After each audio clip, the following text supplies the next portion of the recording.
இந்து மக்கள் கட்சி தமிழக நிறுவன தலைவர் அர்ஜுன் சம்பத் அவர்கள் விடுத்திருக்கும் செய்திக்குறிப்பில், இந்தியாவில் 80ஆம் ஆண்டு சுதந்திர தின விழா ஆகஸ்ட் 15ஆம் தேதி அன்று இந்தியா முழுவதும் கொண்டாடப்பட உள்ளது.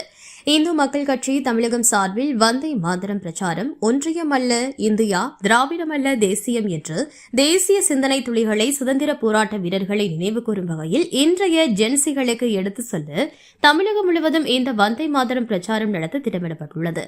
இந்து மக்கள் கட்சி தமிழகம் நடத்தும் இந்த வந்தே மாதரம் பிரச்சாரம் தமிழகம் முழுவதும் உள்ள அனைத்து மாவட்டங்களுக்கும் சென்று தமிழக மக்களிடையே விழிப்புணர்வை ஏற்படுத்தும் வகையில், குறிப்பாக பள்ளி குழந்தைகளுக்கு, மாணவ மாணவிகளுக்கு நமது தேசிய சிந்தனை துளிகளை சுதந்திர இந்தியாவின் வரலாற்று பெருமையை உணர்த்தும் வகையில் இந்த பயணத்தின் நோக்கம் இருக்கும்.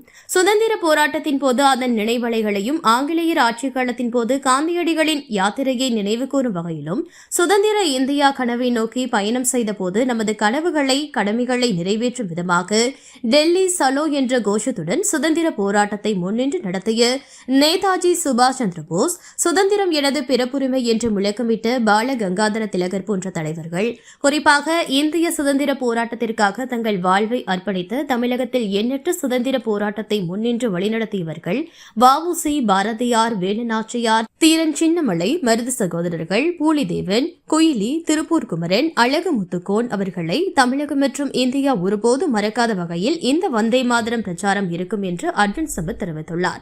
மேலும் அவர் கூறுகையில், சுதந்திர போராட்ட தலைவர்களை தமிழகம் ஒருபோதும் மறக்காது என்றும், தமிழுக்கும் தமிழர்களுக்கும் சுதந்திர இந்தியாவிற்கும் ஒரு பெருமை உண்டு.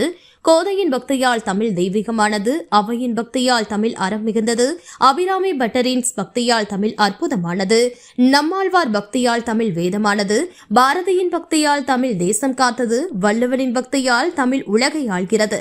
இந்து மக்கள் கட்சி தமிழகம் சார்பில் நடக்கவிருக்கும் சுதந்திர இந்தியாவின் 80வது ஆண்டு இந்த வந்தே மாதரம் பிரச்சார கொண்டாட்டம் மிகப்பெரிய அளவில் வெற்றியடைய வேண்டும் என்று இந்து மக்கள் கட்சி தமிழக மாநில நிர்வாகிகளுக்கு நிறுவன தலைவர் அர்ஜுன் சம்பத் அவர்கள் உத்தரவிட்டுள்ளார்.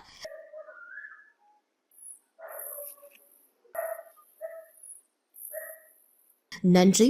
ஜெய்ஹிந்த். வந்தே மாதரம். ஜெய்ஹிந்த். பாரத அன்னை வெல்க. பாரத் மாதா கி ஜெய். பாரத மணி திருநாட்டின் சுதந்திர திருநாள் ஆகஸ்ட் 15 அனைவரும் மகிழ்ச்சியுடன் கொண்டாடுகிறோம். ஒவ்வொரு வீடுகளிலும் தேசிய கொடியை ஏற்றி வைத்து ஹர் கர் மே திரங்கா, மூவர்ண கொடி எல்லா வீடுகளிலும். நம்முடைய பாரத பிரதமர் நரேந்திர மோடி நாட்டு மக்களுக்கு வேண்டுகோள் வைத்திருக்கிறார். தேசிய கொடியை ஏற்றுவோம், தேசபக்தி உணர்வை வெளிப்படுத்துவோம். காங்கிரஸ் கட்சி ஆட்சிகளில் இருந்த காலத்திலே கோட்டையிலே மட்டும்தான் தேசிய கொடி ஏற்றுவார்கள். பிரதமர் நரேந்திர மோடி அவர்கள் வந்த பிறகு ரயில் நிலையம், மத்திய அரசு அலுவலகம், விமான நிலையம், தமிழக அரசினுடைய காவல்துறை அலுவலகம், சிறைத்துறை, இப்படி நாடு முழுவதுமே தேசிய கொடி ஏற்றுகின்ற அந்த நல்ல பழக்கம் இப்ப தமிழ்நாட்டில் எங்க பார்த்தாலும் தேசிய கொடியா இருக்கு. இந்த தேசிய கொடிக்காக கொடிகாத்த குமரன், தேசிய கொடினாலே நமக்கு திருப்பூர் குமரன் நினைவுக்கு வருவார். கோட்டையிலே நள்ளிரவு அந்த ஒற்றை நாடி மனிதர் பாஷ்யம் என்கிற ஆர்யா, அவர் நம்முடைய செயின்ட் ஜார்ஜ் கோட்டையிலே மேலே ஏறி அந்த சிலுவை கொடியை, பிரிட்டிஷ் கொடியை இறக்கிவிட்டு நம்முடைய மூவர்ண கொடியை பறக்க விட்டார். பிங்களி வெங்கையா தேசிய கொடியை வடிவமைத்தார். மேடம் காமா நமது நாட்டினுடைய முதல் கொடியை, சுதந்திர கொடியை வடிவமைத்தார். இந்த தேசிய கொடிக்கு மிகப்பெரிய ஒரு வரலாறு இருக்கின்றது.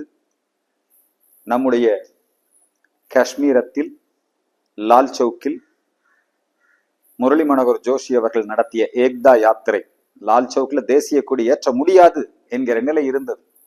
தாய்ப்பால் குடித்தவர்கள் இருந்தால் ஏற்றி பாருங்கள் என்று சொன்னார்கள்.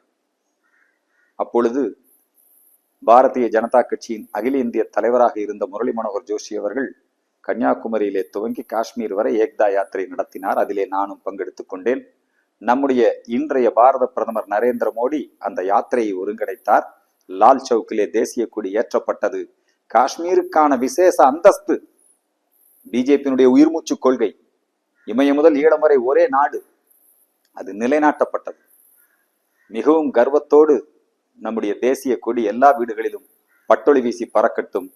ஆகஸ்ட் 15 சுதந்திரத்தை போற்றுவோம். வணக்கம். ஜெய் ஹிந்த்.